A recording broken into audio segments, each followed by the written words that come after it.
Shalom, perkenalkan saya Eko dan ini istri saya Tia. Saat ini kami beribadah dan berjemaat di Gereja Keluarga Allah Yogyakarta.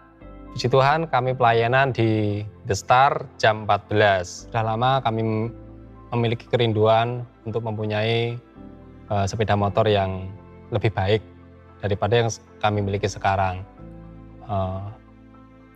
Dimulai dari bulan Oktober, semenjak istri resign dari pekerjaan, terus karena harus merawat ibu yang sakit, ibu harus bed rest, maka secara penghasilan, secara keuangan rasanya tidak mungkin kalau kami harus mengalokasikan keuangan kami untuk membeli sepeda motor. Kami sepakat berdua tidak akan cari pinjaman, kredit, atau hutangan untuk membeli sepeda motor itu. Dengan istri tidak bekerja, maka penghasilan otomatis hanya dari saya sendiri. Apalagi saat itu mulai dari bulan Oktober ketika ibu mulai sakit, ibu sudah sering keluar masuk rumah sakit, dan puji Tuhan biaya mandiri karena kebetulan ibu belum tercover BPJS. Jadi setiap keluar masuk rumah sakit kami menggunakan biaya sendiri. Sampai akhirnya di tengah-tengah perawatan ibu, dokter menyarankan untuk mengurus kelengkapan BPJS. Akhirnya kami urus kelengkapan BPJS itu sambil tetap merawat ibu. Jadi tanggal 25 itu tepat di hari Natal, ibu dipanggil Tuhan. Mungkin secara manusia kami sedikit menyayangkan, karena kenapa? Tanggal 26 Desember itu seharusnya BPJS ibu sudah aktif, sudah bisa digunakan untuk biaya perawatan, pengobatan di rumah sakit. Tapi ternyata Tuhan lebih sayang. Secara manusia kami sedikit gelo, sedikit sedih. Tapi saya kembali diingatkan bahwasanya situasi yang kami alami saat ini, kondisi yang kami alami saat ini, itu menjadikan kami berdua untuk lebih bersyukur kepada Tuhan. Saya diingatkan bahwasanya bangsa Israel ketika dibawa Tuhan di padang gurun, mereka berputar-putar di padang gurun lebih lama, bukan karena mereka tidak ada mukjizat, tidak mengalami mukjizat, tapi karena bangsa Israel bersungut-sungut, sering bersungut-sungut, tidak pernah bersyukur mungkin. Nah, saya diingatkan sama Tuhan untuk saya sampaikan juga ke istri, tetap bersyukur. Saya bilang ke istri, kalau kita seperti ini, jangan sampai kita bersungut-sungut.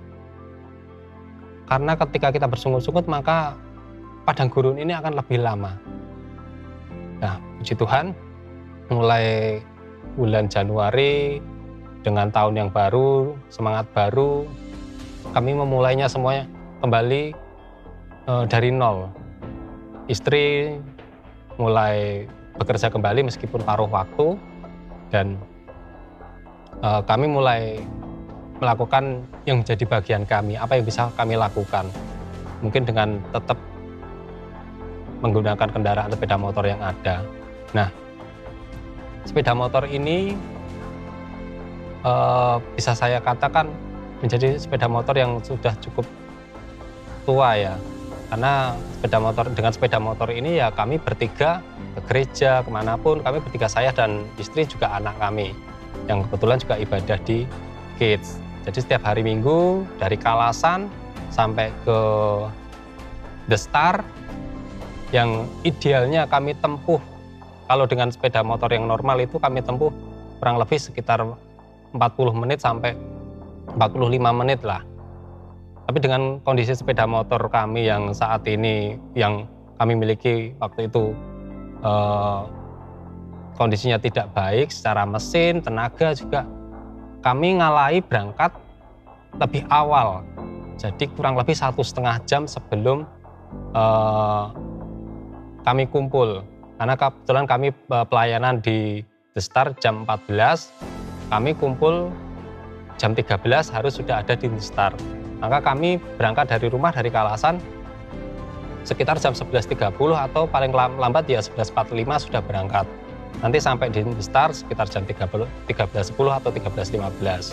Nah, dengan berjalannya waktu seperti itu, kami merasakan bukan hanya perjuangan saja, tapi kami merasakan ada campur tangan kasih Tuhan, sehingga kami terus dimampukan.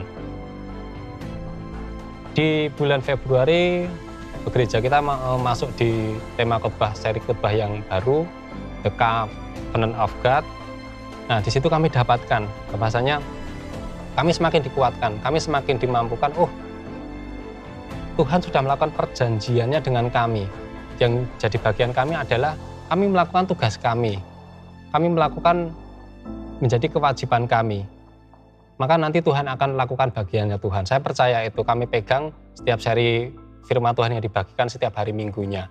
Nah, tepat tanggal 25 Februari, di akhir bulan Februari, hari Sabtu itu saya ingat.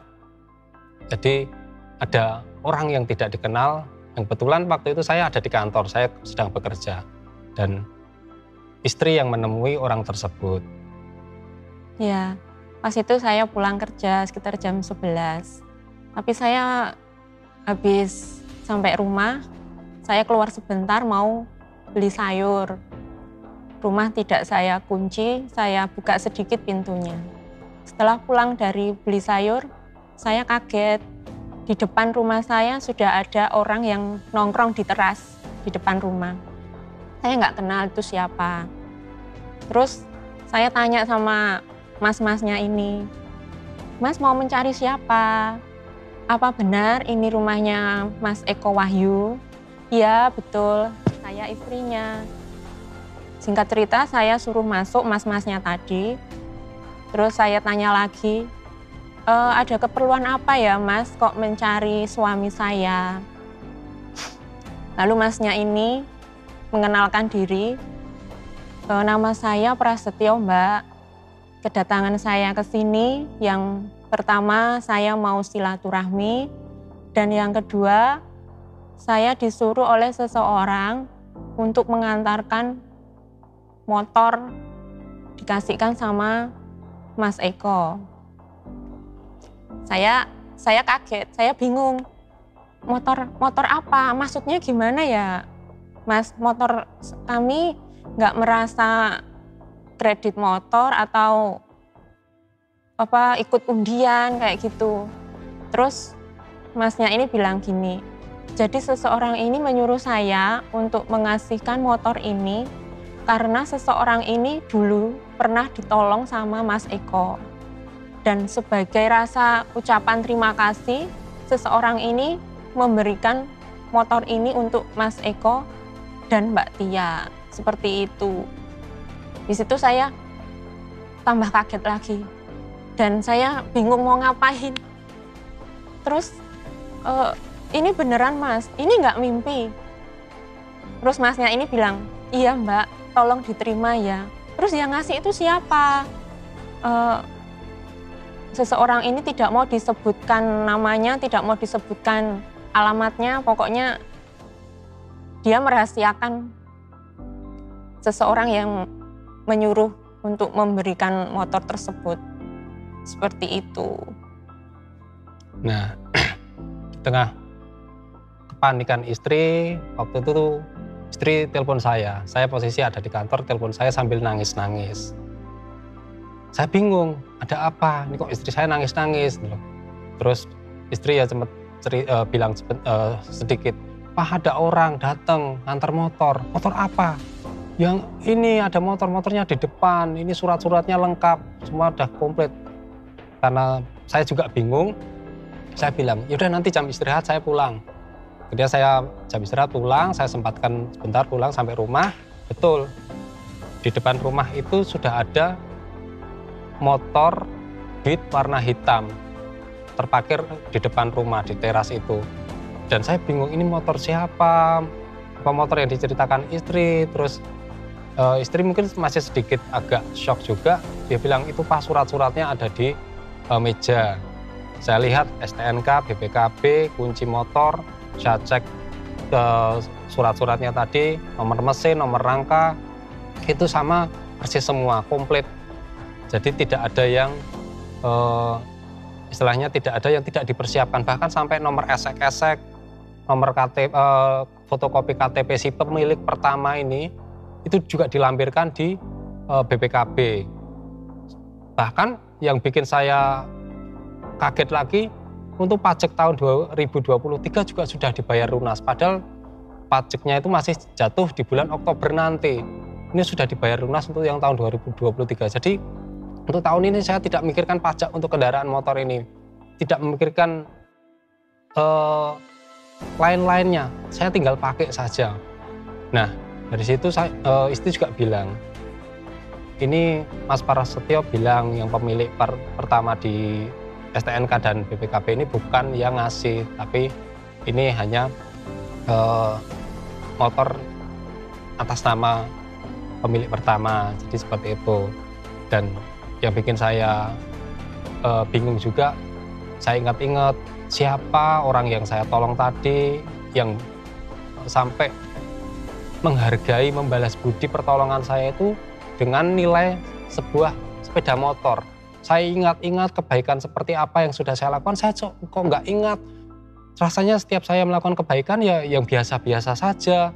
Saya tidak berharap, wah ini nanti jadi sesuatu yang supaya orang ini berbalas budi kepada saya. Saya tidak ingat kebaikan seperti apa. Dan saya juga teringat apa yang disampaikan Mas Prasetyo lewat istri. Di Mas Prasetyo ini cuma disampaikan, Mas Eko sama Mbak Tia jangan jemu-jemu terus berbuat baik. Ya, tetap lakukan yang baik, tetap melayani Tuhan dengan baik. Dan dari situ saya bersyukur sekali. Meskipun sampai saat ini saya belum tahu siapa orang yang memberi sepeda motor itu. Saya belum tahu. Dan saya bersyukur dengan sepeda motor ini sekarang kami kemana-mana juga lebih nyaman. Ke gereja juga lebih nyaman. Ya mungkin untuk ke gereja tidak harus lebih awal, tapi kami sekarang bersyukurnya seperti itu. Sampai gereja tidak telat lagi, kadang jam 1 kurang seperempat, setengah 1 bahkan sudah sampai gereja. Karena jamnya berangkat tidak kami kurangi gitu ya. Dan kami bersyukur ketika saya dapatkan motor ini, saya cuma bertanya waktu itu seperti ini. Ini pasti ada sesuatu alasan kenapa Tuhan memberi kami motor secara cuma-cuma. Pasti ada sesuatu yang Tuhan mau kami lakukan, kami kerjakan. Puji Tuhan, di bulan Maret, gereja kita masuk di seri khotbah yang baru. Saya sangat bersyukur. Judul tema khotbahnya itu rasanya memantapkan saya, menjadi peneguhan saya. Kenapa Tuhan, kenapa Allah harus memberkati saya? Dan di situ saya semakin mantap. Oh, saya akan tangkap setiap seri firman Tuhan khotbah bulan Maret supaya saya tahu kenapa Tuhan memberkati kami berdua dengan motor ini. Saya percaya bukan sesuatu yang kebetulan. Kalau gereja seri firman Tuhan di gereja kita itu setiap benar-benar kita tangkap, kita imani, dan itu menjadi iman, menjadi kekuatan, menjadi firman yang hidup. Benar-benar kami alami seperti itu. Mari saya mengajak semuanya untuk kita semua beribadah di hari Minggu. Jangan sampai lewatkan seri firman Tuhan setiap minggunya. Kita tangkap, kita imani, kita lakukan bagian kita. Saya percaya setiap seri firman Tuhan yang dibagikan di gereja kita bukan kebetulan, bukan rancangan manusia, tapi benar-benar itu tuntunan Tuhan untuk kita melangkah di tahun 2023 ini untuk rise and shine. Tuhan Yesus memberkati.